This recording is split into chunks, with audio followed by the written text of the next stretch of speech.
To set up direct deposit on Paylocity, start by logging into your Paylocity account using your username and password. Once you are logged in, navigate to the Pay tab and click on Direct Deposit.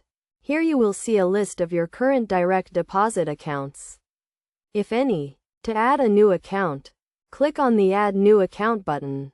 You will be prompted to enter your bank account information, including the account type, account number, and routing number.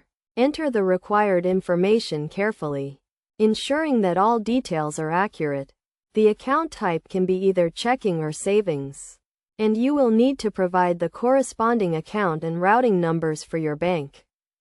After entering the account information, you will be asked to specify the deposit allocation.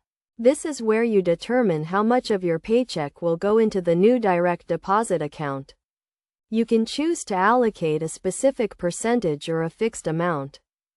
Once you have set up the deposit allocation, review the information to ensure everything is correct. If all the details are accurate, click the Submit button to save the new direct deposit account. It may take a few pay cycles for the changes to take effect, so be sure to verify that the direct deposit is working correctly after the first paycheck. It is also a good idea to keep a record of your direct deposit account information, in case you need to make any changes in the future. In addition to setting up direct deposit, you can also view and manage your existing direct deposit accounts on Paylocity. This includes updating account information, adding new accounts, or deleting existing ones. To do this, simply navigate to the direct deposit section and make the necessary changes.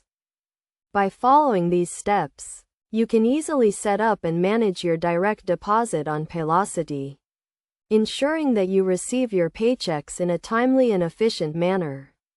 Remember to always review and verify your direct deposit account information to ensure accuracy and avoid any potential issues.